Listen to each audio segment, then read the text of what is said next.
school this week, it is confidence week, and that's kind of what I wanted to talk about. And really what I wanted to talk about was the little things.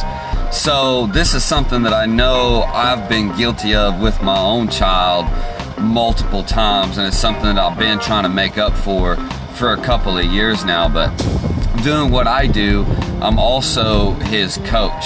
And there comes a time as parents, and when you're coaching, hey Miss Tasha, hey Miss Brandy, good morning, that you have to balance correction and celebration. And so what I mean by that is I got a little off balance with that with Axel. It's been about 3 years ago now, where I would catch myself every time he was feeling good and celebrating something. I would celebrate that achievement with him, but I would also correct something so that he could get better at it, thinking that that's what would be the best thing to do. But all that really ended up doing, to be honest, was tearing down his confidence. Confidence obviously meaning believe in yourself.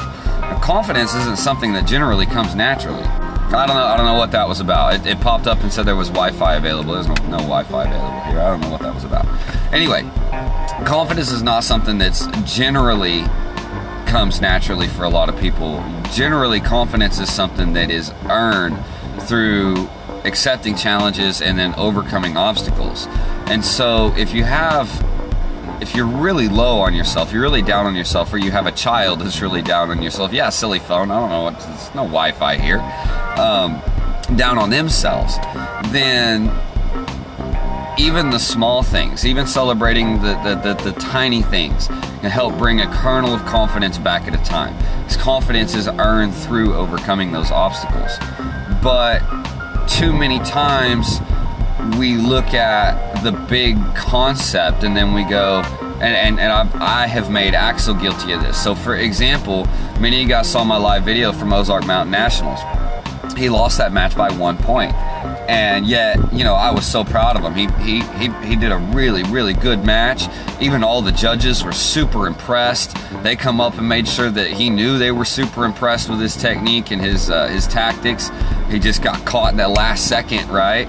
And yet he was down on it. He was like, well, but none of that matters because I lost. And I was like, and I felt bad because I realized that that's the me in him, right? That I kind of instilled that in him. And I'm doing my best to make up for that by celebrating the small victories. So I made sure to go back through the video of his match and talk about all the wonderful things that he did, all the awesome moments that he had, and all the times that, he kind of, I won't say got robbed, but where like the other kid turned his back on him when he would have landed a good kick, and of course kicks to the back don't count. And so, there were times that he almost scored points, but, that the other kid turned his back or whatever, and to just point out to him that he could have won, you know what I mean? That he didn't lose because he was bad or worse than the other kid. He just lost because that's the way the points laid in 2 minutes, right? But that didn't mean he played a bad match. And so we tried to celebrate in that and help him gain that confidence back. Because I've seen my child's confidence drop about 3 years ago because he was such this socialite, and then all of a sudden he wasn't, unless he was at the school. But if I take him out in town somewhere and I try to get him to make friends, I try to get him to introduce himself to somebody, I say, hey, there's a kid over there playing, why don't you go say hi? He falls apart, and it's the me in him, the anxiety of it, and this, that, and the other, and I don't want to rub off on my child like that. So one of the things that helps in instilling that confidence, one of the things that's helped me in the past couple of years and helping to instill that confidence in him, is making sure that I'm not correcting at the wrong times, but that instead I'm celebrating when the small things that are done right. Even if something could have been done better, still celebrate the small things that are done right, and then not correcting directly, but correcting subtly in classes or the next time we have an opportunity to correct such a thing.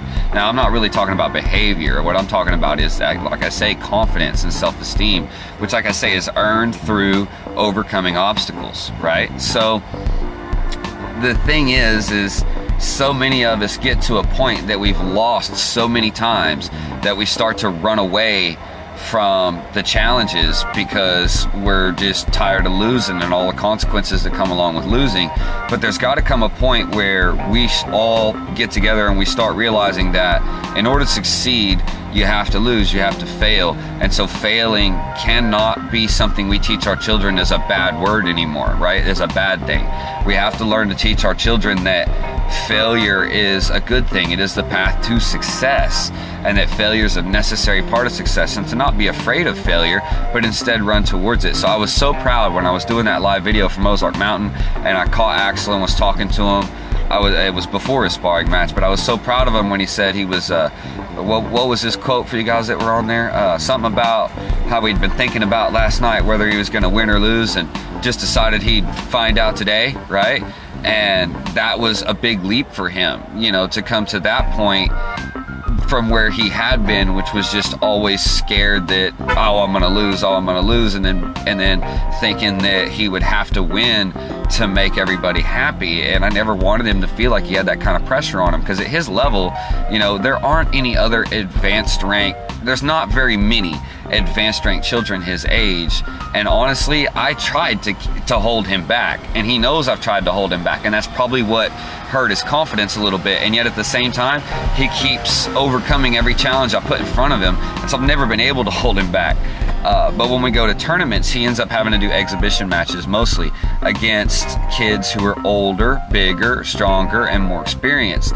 And that's just like the kid he sparred the other day was a 9-year-old, right? He's 7. And he lost by 1 single point. He did an incredible job, and they'd both been training for relatively about the same amount of time from what I understand. That kid was in the intermediate rank in his style, but he said that he did not rank advance a couple times, not because he failed the test, but just because he wanted to stay at that rank for the tournament season.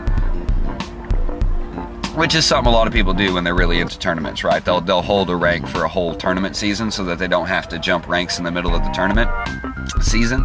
And I understand that. There's nothing wrong with that. I'm not saying anything bad about that. All I'm saying is that you can tell Axel all you want, hey, that kid was bigger, stronger, you know, it's okay, you're only 7, he's 9, but that means nothing to him.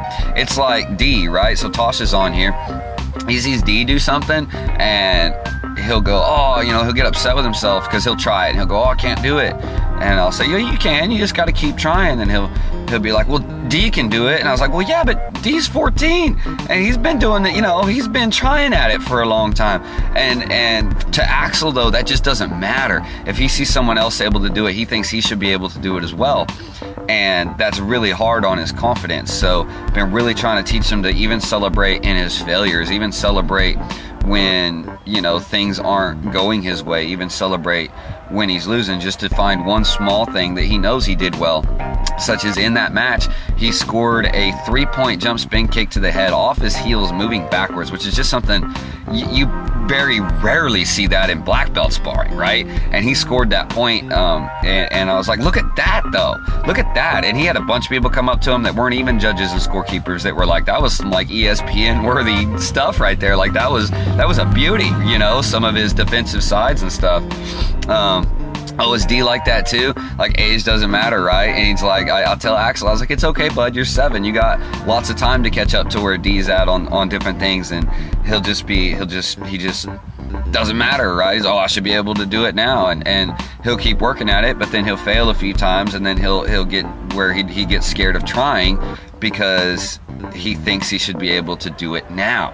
And so it hurts his confidence. So I've had to really work to do less correcting on him in the past several years, and more, couple years, and more celebrating on the fact that he tried and the effort that he puts forward. And by celebrating that effort, he's been getting a lot better. Yeah, that kick was a beauty. You should see the video Miss Rose has of it. I know on my live video, one of the judges was blocking the view, but Miss Rose got a beautiful video of that jump spin hook. And he didn't land on his feet, but it was still a beautiful point. I mean, oh my goodness, it was a beautifully well-controlled kick, and it was a beautiful 3-point head kick. You just don't see that very often, even in black belts. So I made sure to celebrate with him in that for a while, and I think this is the first time that he's lost a match in 2 or 3 years that he wasn't crying and upset on his way home just because he lost, even though he did well. He just, I don't know, he holds himself to such high expectations, and I understand why he does that. That's my fault. He holds himself to those high expectations because I was always going, hey, that was an awesome match. Hey, that was an awesome job. I'm so proud of your effort. But then I was turning around and going, hey, you know what? You could have done better. And that was the problem. Me telling him, hey, these are the things you could have done better, were the things that were tearing apart his confidence, right? And he would get upset easily, and he would get super frustrated, just like you say, D, right? He gets super frustrated. And I'm trying to work on that and get him to celebrate his failures, and it's been better. It's been better. He was able to do a lot more celebration of his failures this weekend at Ozark Mountain than he has in many other things that he's done before. And not just Ozark Mountain, that was a good test of it, but even in other things, right? Games we play at home and stuff like that, he's getting far less concerned about when he gets behind or losing. He's learning that games can go to the last minute and last second. You can always come back. He's becoming far more concerned about just playing and doing things than he is about winning at it. And I'm glad to see that come around. And then what I try to do, like say for the past couple of years, and it does take time, is just to make sure that we're celebrating the effort, celebrating the fact that they try, celebrating whatever small thing that they do correctly, right? So Axel's been wanting to learn how to backflip and front flip for years. So I got him a trampoline for his birthday, just a cheap trampoline for his birthday last year in April, so he could work on them. And I caught myself the first week he had it starting to try to correct him and go, hey, all right, if you want to land it, you can do it a little bit like this. And then I finally stopped doing that. When I stopped doing that and just started going, yeah, buddy, you're getting it. Yeah, you're going to get it. Yeah, just keep trying, you know. And then he started coming up with things on his own to improve it, his own corrections, and go, I think I need to jump higher. Yeah, maybe that'll help. Try jumping higher. And do that and go, well, I don't know how to get any higher. I say, well, I don't know, man. Try swinging your arms up. And then he'll allow me to correct him then, because I'm not forcefully correcting him. He's actively looking for the correction. And that doesn't seem to hurt his confidence as much, versus if I would just say, hey, you were so close. That was an awesome effort. That was a great job. But maybe you should try it like this. He would very quickly give up on it for the day and go, oh, I don't want to try anymore. And mostly it was just because he felt like if you make a child feel like they are making you happy with their performance, then they're not going to want to perform in front of you. And it's gotten to the point, and that's why I was saying I promised Axel I wouldn't watch him at the tournament. He doesn't like to perform in front of me. And so I'm trying to work on that by every time I can get him to perform something, a form or something in front of me, that I don't overcorrect, you know what I mean? I don't overdo it. And instead make sure that I really compliment what he is doing well, and then just kind of remind him that he needs to do that all the way through, right? I'm like, I like this part, and the way you did this first part of your form, you know, if you do that all the way through your form, it's going to be amazing. And if I say it like that, instead of saying, hey, I love the first part, but you lost power at the end, maybe if you could keep strong, you know, just by changing my phrasing a little bit seems to have helped his confidence a lot. So to help your child's confidence and self-esteem, it really helps to celebrate the failures, celebrate the victories, stop making them think that failure is a bad word or that you're somehow going to be disappointed. And the fact is even if you're not disappointed, they might start thinking that you will be, right? They might start thinking that you're going to be disappointed in them if they can't do it. And that's tricky. It's tricky to avoid that. It's tricky to get them to avoid that trap. And that's exactly what it is. It is a trap. So trying to keep them out of that trap, especially at tender ages of 5, 6, 7, 8, 9, 10, is pretty hard. It's pretty tricky. It's something that I love Mr. Moeller for. Mr. Moeller's really, really good at the confidence thing and basically showing a child a challenge and then helping them through that challenge in a way that actually builds confidence without building that, what I've accidentally done with Axel, that seeking for approval, right? And that's why we always talk about in classes, and I even tell it to the kids, my opinion about your performance doesn't matter. I'm just here to tell you what you're doing right and how you can get better. The only person whose opinion that matters is your own. And I'll even tell kids, like, your parents' opinion of how you're doing your form doesn't matter. The only opinion that matters is, did you do your best? Do you think you did your best? Do you think that you nailed it or no, right? And those are the opinions that really matter. And that's where confidence starts to build, and confidence comes from eventually overcoming those obstacles. A lot of people think of confidence as just some kind of mental switch you can flip to just suddenly start believing you can do something, but it's not that simple. confidence comes from a slow process of learning that you can do more than you thought. So I was talking to Miss Kiesling, Jessica, because she competed as well, and she did very, very well in the continuous sparring divisions, which is one of the most difficult divisions to compete in. There aren't even all that many tournaments that offer it anymore, but she did extremely well in that. Didn't place in forms, but as I was pointing out to her, the reason I like to have people do traditional forms at tournaments, there's a lot of judge bias when it comes to traditional forms, because depending on your judges, they may be from different styles, they may not understand the form, there's a lot of different blah blah blah, but I still make people that compete do their traditional form, not because I care about whether they win or lose, but because the moment that they stand up there in front of everybody and everybody's watching and the heart is pounding and racing and they're ultra anxious and ultra nervous and they can still do it anyway, then they come out of that on the other side, and this is part of a black belt test too, they come out of that on the other side, and then it gives them something they can hold on to for confidence, so that next time they run into something that is a challenge, they have something to draw from and go, hey, I accomplished this once, regardless of these feelings, I can do it again. And that's one of the things that I used. I've never, I don't want to say overcome my anxiety disorders, but what I did manage to do was do things in spite of them. And the reason I was able to do things in spite of my anxiety disorders is by reminding myself of my first black belt test. And I did it on, I did it with a torn tendon in my back. And my second degree black belt test, I did it with a broken foot. I reminded myself of different tournaments I did that I lost in, but I got up and stood toe to toe with some of the best in the country. And maybe I lost, but those are experiences that I draw off of to go, hey, I felt ultra anxious in that environment, I feel ultra anxious in this environment, but this is nothing compared to that. And if I could overcome doing that, then I can overcome doing this. And it helps me to push through that anxiety and get to where I need to go anyway, right? Yeah, Brandy, we all have to remember it. This is a mistake that I made on Axel when he was around 4 or 5, and I've been correcting it for 2 years. I've been trying to correct this mistake in myself for 2 years, trying not to coach as much as it is that I support.